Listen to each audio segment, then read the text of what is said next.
The conversation that you're about to part of is with Shilpa Ajwani. Now, what should you know about her? She has an incredible business mind. She was the managing director for Tupperware and an expert on business strategy, especially for consumer and lifestyle brands. She runs her own business consulting firm, Unomantra, and talks about her unique approach of brands having purpose. In our conversation, we talk about individual purpose, individual wheel of life, and her personal insights and experiences with mental health and burnout as a CEO. We reflect on how our early influences in childhood, our parenting styles, shape our beliefs and habits about well being. We constantly talk about work ethic, but should we also have a guideline for life ethic? Just the kind of conversations we like to have here at I Feel Fine. Shilpa Ajwani on I Feel Fine. So, welcome to the show, Shilpa. And I'm so thrilled to have you. And as I was saying, the very first chat I had with you, like I knew I had to have a longer chat with you because you were like so insightful and you were such a champion of well-being, mental health, insights around, being a CEO, being an entrepreneur, working with founders. So I'm really, really glad that we could do this and you could make time for this and, to talk about well-being at workplace. So let me start with something, which I've been thinking about, and I really wanted to ask you that because you wear many, many hats, right? So you've been a CEO, you are an entrepreneur, you're a speaker, you're a business coach, and I've actually you're a mentor, and I've actually spoken to one of your mentees, and they have shared a lot of things about you, which I'm going to which has helped me figure out what areas I want to go deep into. But talk to us a little bit about what do you think about the term work-life balance? How has your understanding about this shaped through the years in your career journey? And what feeling does it evoke into you? So thank you, Rashmi, for having this conversation. I think a conversation like this brings my purpose alive, and you clearly can make out how passionate I am to speak about it. What you've asked is an extremely interesting question. It has nostalgia, some feelings that I would rather forget. So it has a lot of triggers for me, right? And it also brings me to my present moment where I feel a sense of pride and sense of calm in the place that I am today. But like you said, it's been a journey. It wasn't like that on day one. So I grew up seeing an extremely hardworking dad. He was a hotelier, so 18-hour work days. But that wasn't really, the glamorous part. I didn't even understand it. What I loved was his big office, the chair that revolved, and perhaps the power that might have come with it, And I always imagined that when I grow up, that's something that perhaps would be something to aim for. Now, this was very subtle in my mind, in the subconscious perhaps.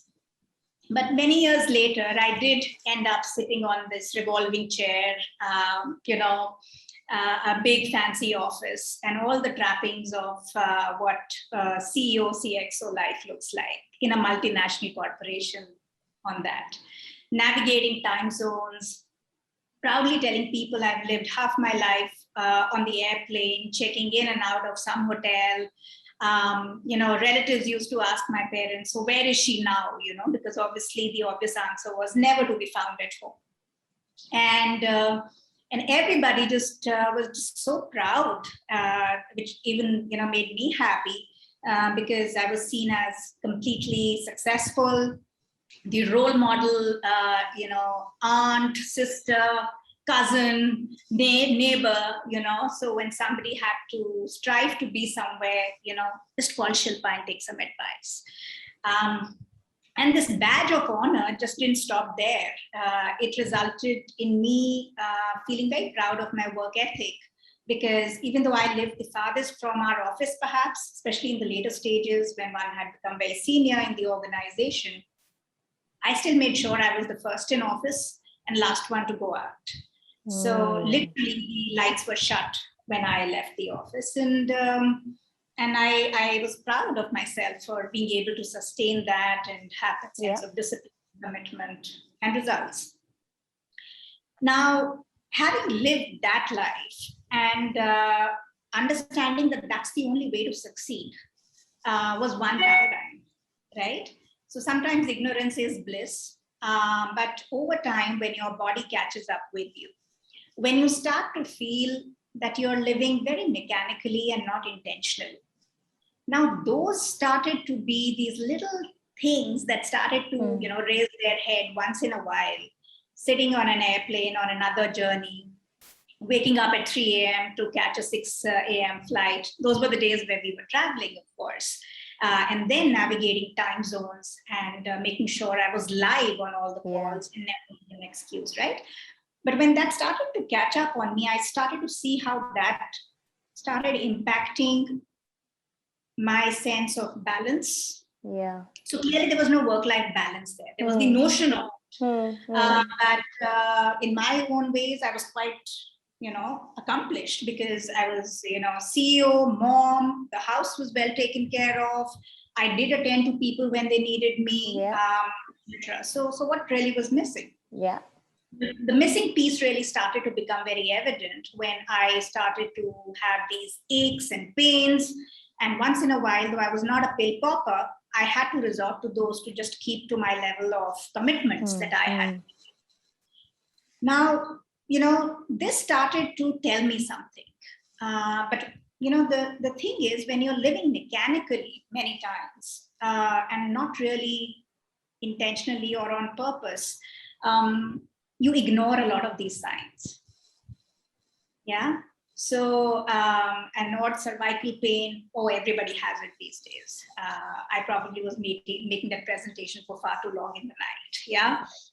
These dark circles, well, they look ugly, but guess what? I was trying to stay up late and make sure I wake up to an empty inbox. So there was no sense of really a work-life balance there, but they started to really sort of, come up apparently clear that something had to change. And there wasn't enough sort of conversation around this topic. As a CEO, you couldn't be seen as vulnerable at that point in time, especially a woman CEO. Would that mean that am I shirking my responsibilities? Am I not really living up to the expectations of people around me? So a whole lot of things were going on. But I think it's a journey. So one of the things that started to happen to me when I decided to turn entrepreneur was really that feeling of that I can do better. I deserve to do better. And there was a lot of inner work that needed to be done to come to the place where I am today. Down to the fact that today I give talks around that there is no thing like work-life balance. One of my most loved sessions is something called the Wheel of Life, where I help people to look at their life holistically, really look at priorities which are most meaningful, and live life based on those priorities so that they really feel that I'm in a way designing my own life. Rather than, being at the mercy of, whatever's happening and always reacting. So I think, and that's where I really talk about not even work-life integration, which is a much used term these days. I really speak about the whole concept of harmony. And for me, I've come to a point where I say there is life, and there is one life on this planet that I know of today, and work is a part of it. But so are so many other things that complete me as a human being. Doing a lot of thinking and work on this golden intersection, as I call it, which is well-being and performance. Whether we call it, work-life harmony, but in terms of that. So what I want to ask you is that now that you've come to this place, do you feel that it's possible for you?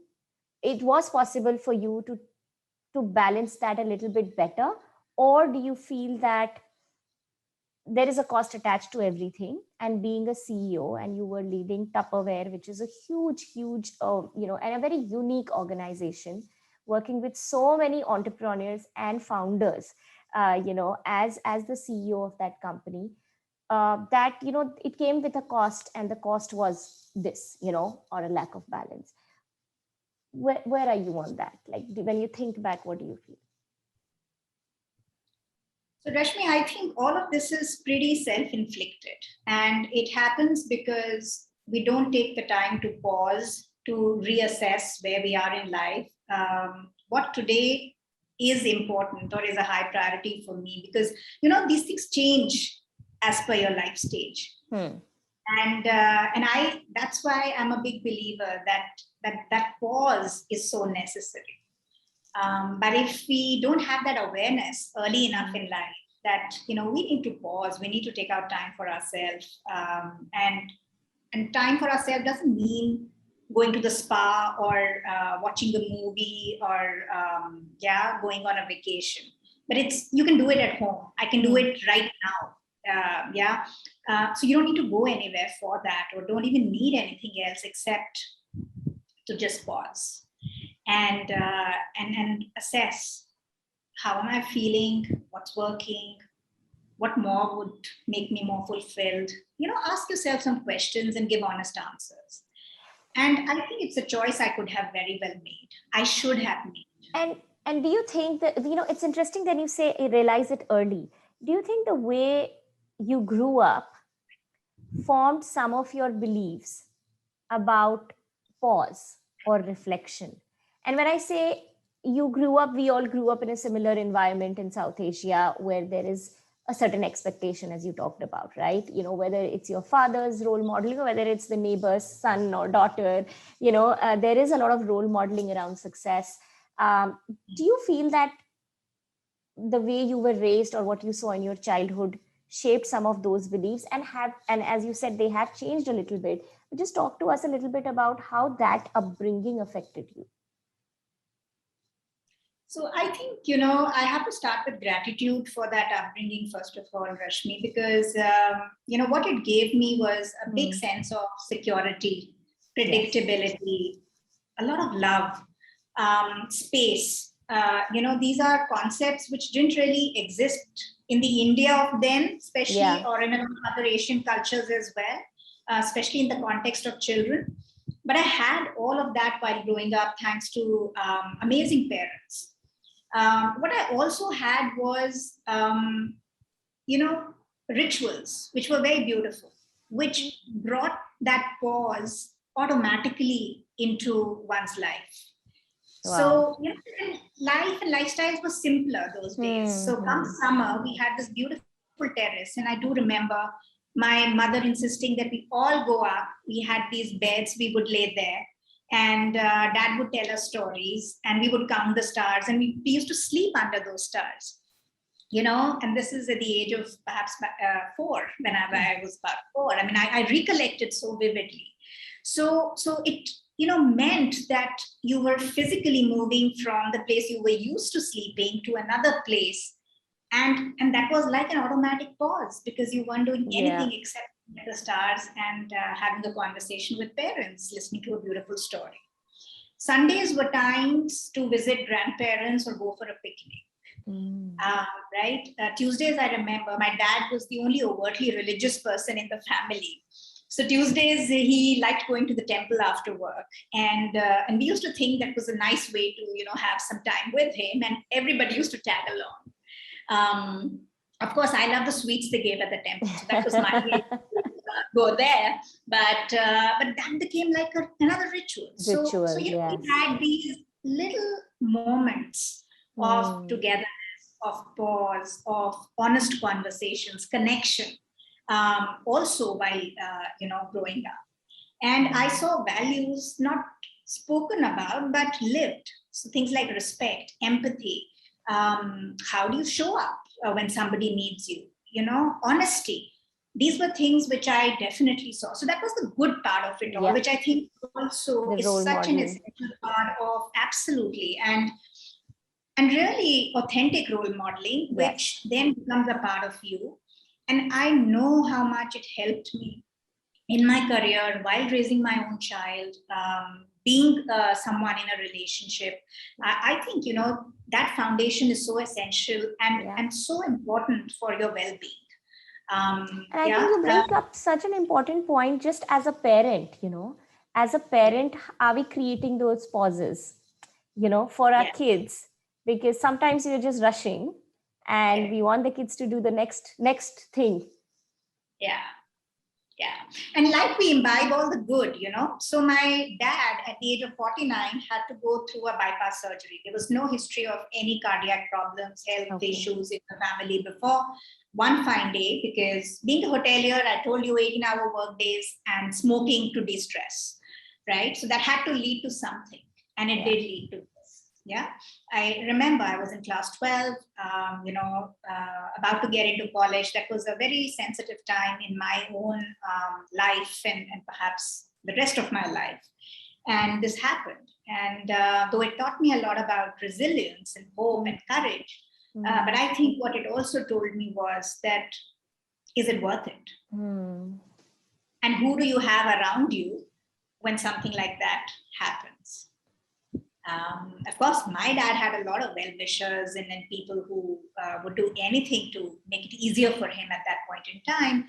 But honestly, you are alone on that hospital bed. So like I imbibed some of the good things, the values, the rituals, the simplicity of that upbringing, the humility, bit of it, that stay grounded. I mean, successes, failures, part of life. But I also got this work ethic. Yeah. And which is a good work ethic, but I think the thing is that when to stop, and it's a bad life. It's a good work ethic. It's a bad life ethic. I feel that, because then you don't really allow yourself to come as a whole person each time, every time, to everything that life demands of you. Very honestly, Rashmi, I really feel that, and that's why I've started thinking about it as a life stage thing, right? And it needs to change. For me, when you are young, you have the energy, you have the drive. For me, financial wellness is very, very important. I'm not going to be an idealist and say that, start looking at the watch and, really, you live in watertight compartments from the age of 20. I honestly feel it's a competitive world out there. You don't get anything easy. You've got to go and make your place. And sometimes that means trading hours for the money. Sometimes it would mean trading health for your dream. But as long as you are doing it consciously and intentionally for yourself, and not because somebody else expects you to be that person, I think you will arrive in a good place eventually. Right? So do it because you want to do it, not because you're on autopilot. Exactly. And don't do it because the world expects it of you. So the moment that equation starts to fall in place, there's nothing perhaps even wrong in doing some 18-hour work days. Absolutely. People who bring out the most brilliant creative work, whether it's books, it's art, it's architecture, they have never counted the hours. Absolutely. Right? They don't have a sense of work-life balance. That's, intellectual talk. And the more I live life, the more I realize that we need to live more like artists and not like good timekeepers. So if we realize that, that's a beautiful part of us, I think we look at everything as creation, and that to a beautiful creation, whether you're preparing a meal or you're making that presentation, or you're, putting in some numbers together on Excel for the 100th time. I think, there'll be a difference in the way you approach that whole thing. So, stress is more, I think it's more external when we take the weight of others' expectations and make them ours. And then we start drowning, But I always go back to the saying that nobody drowns by falling into the swimming pool. You drown by staying there. Yeah, very profound. Don't stay in that stage. Yeah. I mean, that's a choice you've got to make, that this is not where I need to be because, this is not a safe place. So I'm always talking about, how from work life we have to move to create your life's work. And I think you put it so beautifully in terms of sometimes you got to do that. Sometimes you got to do an 18-hour work day, as long as you don't stay in that, in a very chronic kind of a situation, and you know when to get out when it's being compromised. I think theoretically they understand the concept better than I did when I was perhaps their age. Okay. They have pressure of another kind. There's more exposure now. Yeah, there's more exposure. They're reading. They have access to apps, and meditations and classes and all the things to make it easier. Yeah. So I think theoretically a lot of them are sound. Many of them are into so many beautiful wellness practices. I mean, right from an early age, and I'm really impressed. However, I think, there is still a lot of commotion in the mind. So if I was able to open up their mind and to know what's going on, I think what we started to get right is the physical dimension of what wellness or well-being should be like, right? So again, there's something beautiful I read that, what we see is always on the inside, whereas the biggest things happen on the outside, whereas the biggest things happen on the inside. Oh, that's so beautiful. Yeah. And to me, I mean, that's so powerful because that's one part of themselves they're not able to see. Yeah. And my purpose of working with them is to give that tough love sometimes, to enable them to open up and to see what really is inside, because that's where the real potential lies. So I'm not balance things for them. I'm really there to help them discover what does harmony mean for them. In every way. What I have observed the most, Rashmi, is that this is something we still don't understand. Okay. Yeah. As a concept, it's something which is not understood. And what happens when we don't understand something? I have seen people responding in 3 different ways. One is you don't talk about it because you don't understand it.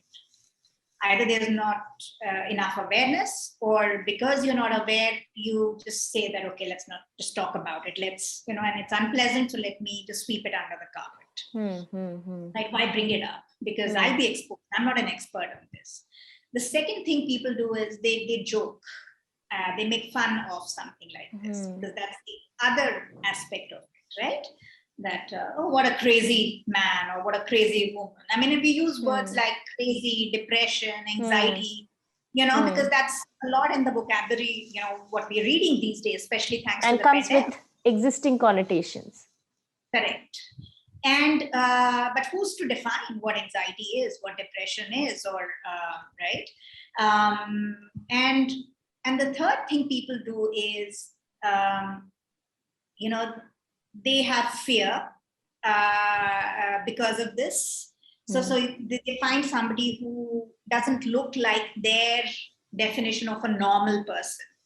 And they don't know how to deal with that person. So the idea is then to make the person realize that there's something, wrong with them. And the intention there is to maybe reach out and help that person, the poor person, make them feel like, I mean, you can't do well by just yourself. So you need me. So here, though the intent is better than joking about it or putting it under the carpet, but, the whole idea still goes wrong because you are not the expert. You sometimes mess up the person more by the way you deal with that person, by the way you communicate with that person. And that's what leads to the other part of the stigma. So stigma by itself is seeing somebody in a negative way, right? Compared to your definition of what you think is normal. But the discrimination is what makes it worse, because now it's no longer just perceiving it as negative. You are actually making sure the other person feels that there is something wrong with them. So that's where you start to discriminate. So here we are talking about inclusion. We are talking about creating a sense of safety, belongingness. But just by the sheer action of excluding me from something, with good or bad, whatever intent, Yeah. you actually make it worse for me. So I think we need to normalize mental health as a form of health, as a form of sort of necessary condition for somebody to feel well, for well-being, and to have so much of conversation around it that nobody feels strange to own up if they don't feel a certain way on a certain day. Yeah. Right? Yeah. We want that comfort to come where they go out and seek help. There needs to be so much of authentic information available, right? And easily accessible, safely accessible. I think that's where we'll start to really do something about it. Otherwise, these are nice articles you read in newspapers and magazines, blogs, but how many people who really, suffer from the impact of stigma and the discrimination they're going through every single day, even at the hands of family members? How will we ever get them to solve that? Also, conditioning plays a very important role. And many times I think we need to go to the origin, the root of why all this arises in the first place. And I think a lot more conversation needs to happen around that. A few days back, I was part of a WhatsApp, school group, and we started breaking up old memories. And guess what? There were so many of us who felt shamed because we were fat when we were growing up. We were dark-skinned when we were growing up. And, and the ones who were fat, they said, I felt so ashamed. I hated the period where we had to run and play and, because the teacher would make fun of me perhaps, or the, girls around me would laugh, look at us. Wow. Yeah, because again, the intent was good because the teacher didn't want to be lazy. She wanted her to shed off some weight, but she didn't know how to deal with a child or how she was and sometimes they don't have the language, right? Because as you said, lack of awareness, they don't have the right language to tell it in a manner which doesn't trigger shame, rather than the positive, focus on that. This morning, I love gardening. So my gardener told me an Indian name for a flower. And you know what that translates to very crudely? It translates to a very fair girl. Oh, okay. Because it's a white colored flower. So, and fair is equal to beauty and, all of that. And connotation. So, I mean, so how and it's so embedded in our language and culture. It is. I think I saw this forward, which was by Muhammad Ali or someone, from the African American community, and talking, and they gave like a list of examples like black and white. When somebody does something bad, they're blacklisted. They're not whitelisted.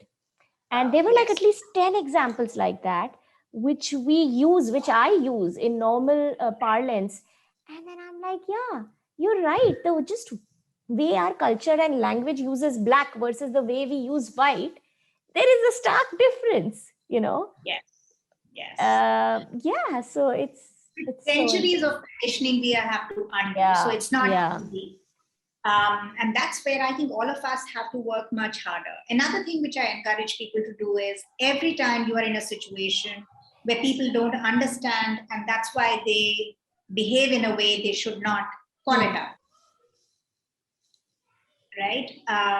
Don't let how many people you feel would be comfortable calling it out? So this is an interesting discussion, and again, we are going into territories which are probably a bit controversial, but so be it. But I feel like a lot of people don't call it out because they are not sure that the person they're calling it out for even wants it to be called out. You know what I mean? So for example, you don't want to insinuate that somebody has anxiety or depression unless the person recognizes that and gives you the permission. And sometimes the person doesn't recognize it because they don't know. They don't know any better. So I feel like it's become a wish. I mean, that's been my experience. What has your experience been, and what do you think what we could do about it? I think, though there'll be many nuances to it, many different kind of situations, Rashmi, but I think, I always go back, whenever I'm confused, I always go back to intent, right? And most times, I would say, I would be even blatant enough to say 9 out of 10 times, I see people not calling it out, even when they should, because it's not to support the other person, but it's to save themselves. Because nobody wants to stand out. Because the crowd is behaving in a certain way. And by questioning what's happening, you're questioning the crowd. You are standing out. Yeah. You're taking a stand. Our tribal instincts kick in.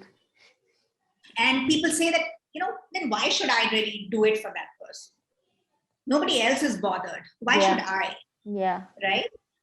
It's that person's battle. Let them fight it out. Yeah. And then they justify it many times by saying that maybe I do more damage to that person by calling it out than if it's required. Yeah, absolutely. Then what have we just done? We've allowed it to remain like a situation which will recur several times over in an organization, in a community, in society. Yeah. And I think people also need to understand that even if you don't succeed, let's say you take a step towards it and you don't succeed. For example, you call it out, nothing changes. Whatever, the person doesn't, the person you're supporting also doesn't want you to, etc., etc.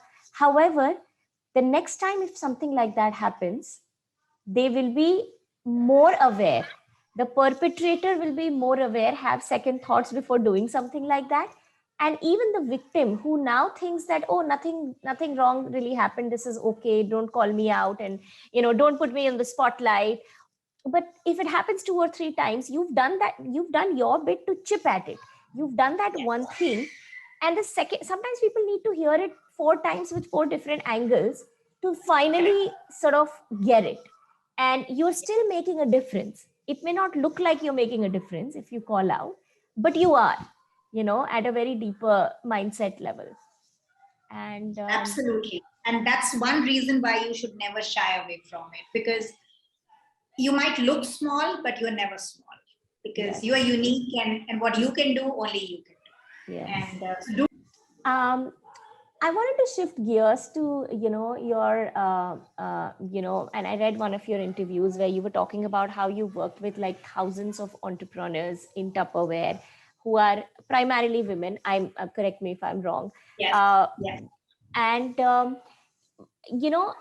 you feel when companies are doing interventions, so this podcast is powered by Tatsam, which is a mental health and well-being app, and they do solutioning and consulting around that for corporates. Do you think in corporate interventions, people need to think differently about men and women when it comes to well-being, mental health? Or do you think that, no, we are at a stage where we can do the basic bare minimum, which should work for both genders? If you were to give it a thought. Very interesting question. I wish I could say that just do the same, and we are all human beings, so treat us equally, and the same thing will work, for why just men and women, all genders. But I think we are quite a few years away from that ideal state, Rashmi. So, just a couple of days back, I was reading some research, and that told me that, when a certain number of women were asked about how many of them would say that they are confident about their bodies when their friends were to ask them. Only 6% women. Only 6% women. 6. Feel oh gosh. 6% women feel confident about their bodies, and this is sharing with a friend. Yeah. 49% of them, or perhaps a little bit more, I have to think correctly, said that looking into the mirror was a trigger for a negative reaction they had about themselves. So just a simple act of looking into the mirror. that was a negative trigger, right? So Wow. look at how stress is being manufactured. Yes. So there are a lot of gendered expectations, because I feel organizations are a subset of the society we live. So if we don't really have that sense of equity within our society, where the opportunities are certainly not equal, the wage for similar effort is not equal. We are fighting at so many levels to even just be seen and to be heard, to be visible. I think, that is something which, reflects in the organizations.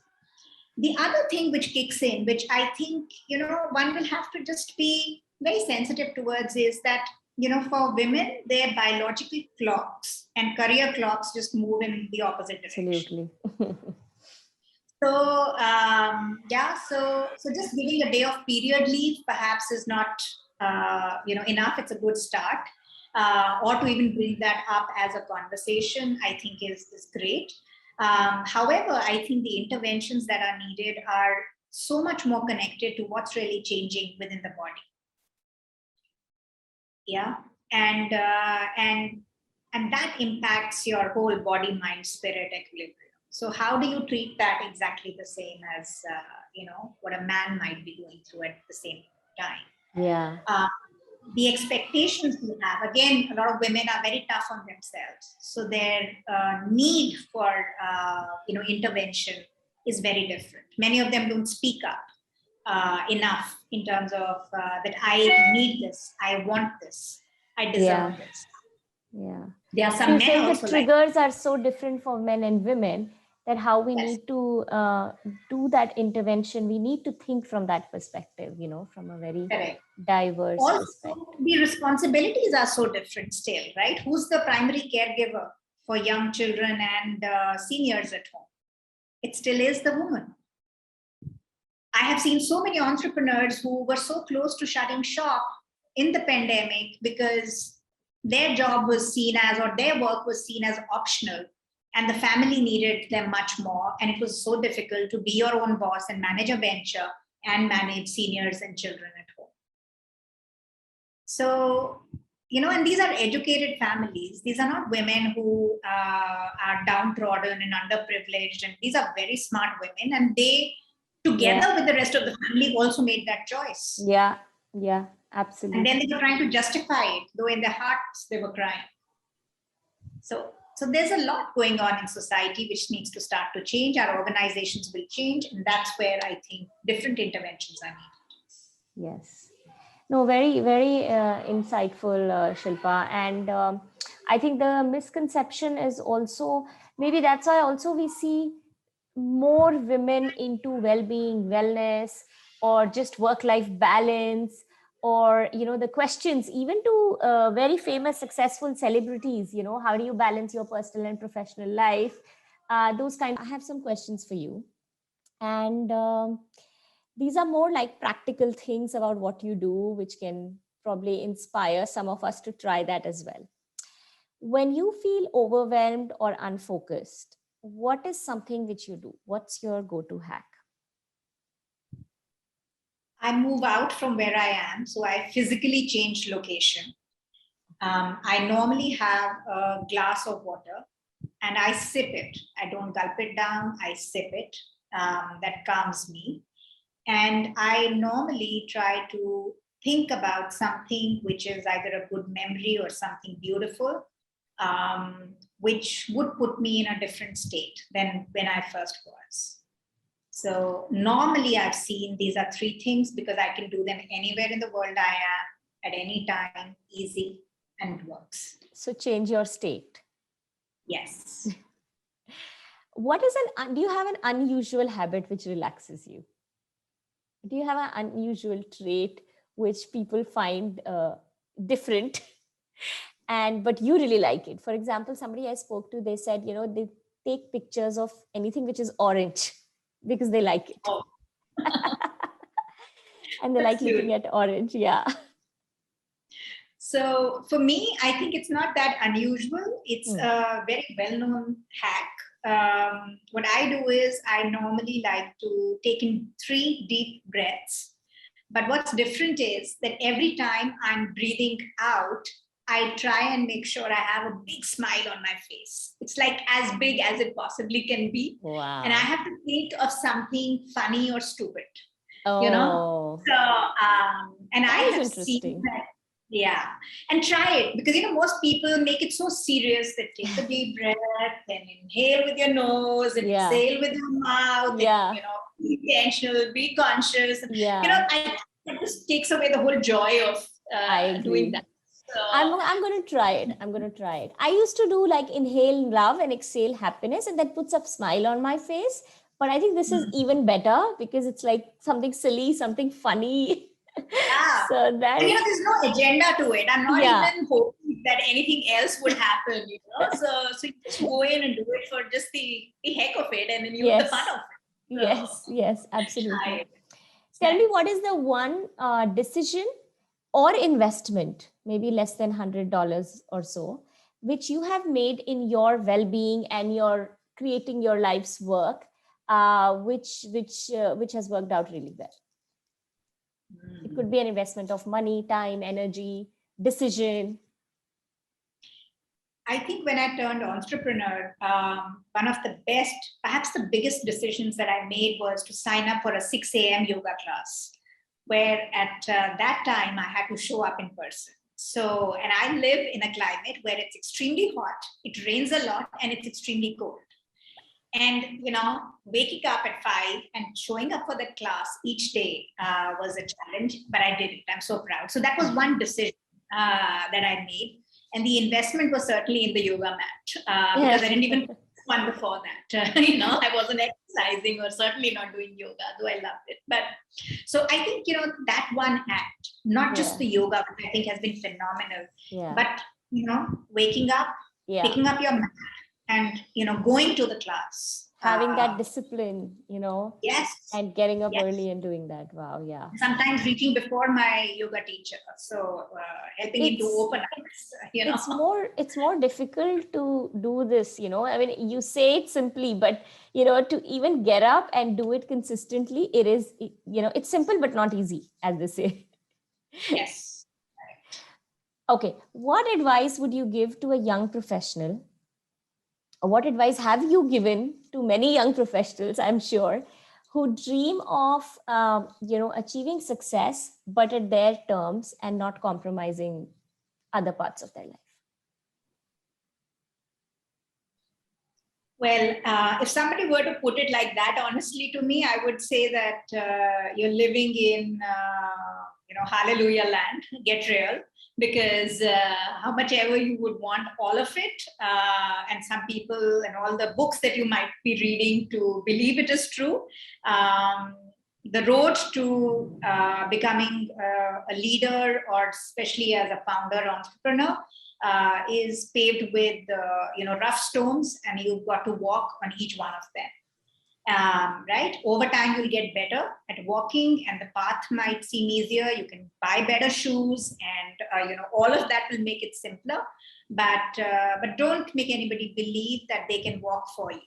So you'll need to walk your walk, and then what do you surround yourself with? I think is extremely important for your well-being. Everything from people, the thoughts, the food. So get purposeful about putting, the right support system around you. And what I always say is get high on collaboration. If there's one thing you want to get high on, that's on collaboration, because not just on delegation, but really the world is not really about up and down any longer. It's really about, who can come together and how quickly, because that lifts up each one, right? And this whole concept of Ubuntu in the Saharan African, land is so beautiful that we all can gain so much more by holding each other's hand. Do you have a morning routine? And if yes, what is it? Now I do. So in the midst of the pandemic, I started a community for women-led coaching and consulting enterprises. It's called Unomantra. And as part of Unomantra, now we have several micro communities. One of them is an early risers club. Oh, So okay. yeah, so we are challenging each other to wake up at 5 a.m. Some of them are struggling, so it's still by 5:30. But what's beautiful with that is that we wake up, we wish each other good morning. So that's the first thing we do, which means I'm present, yeah, and with all of you today. The second thing we do, or I do a lot actually, is to walk and to enjoy nature. And click some pictures. So I'm an amateur photographer, and I love sharing. I saw all the cloud pictures on your profile. Can you imagine? I would have slept through all of that. I mean, that's such an incentive to wake up early. Right? So the sky's been so beautiful here. So I mean, we all share pictures which just lift us to another level. So that's the other part of my routine. So it's walking in nature, and then it is walking and listening to a podcast mostly. Right, so that's it, and then some bit of reading, eclectic reading, or just listening. What are you reading right now? What are you listening? What podcast would you recommend? Oh, so what I'm reading right now is Shoe Dog, Phil Knight. And I'm also reading the book of Beautiful Questions. So I'm reading 2 books. Yeah. Podcasts are several. I don't listen to the same. I try and really vary my choices. But I like The School of Greatness by Lewis Howes. I think a lot of great guests on his show. I like Brendan Burchard's show. So he really talks a lot about high performance, and I feel you're a performance person. I'm still, and I always will be a performance you person. You will be a CEO. Yeah. So I am drawn towards that. A lot depends also on the projects I have, my clients. So these days I work a lot in the beauty and personal care space, as well as food and beverages. So a lot of podcasts which are to do with, D2C businesses, social commerce, the startup world. Those are some of my favorites. Yeah. I noticed that we have one common book on our bookshelf, even though this is just 4 books because my bookshelf is somewhere else, but good to great, I can spot behind you. Oh, yes. I have 2 copies. Same. I have 2 copies too.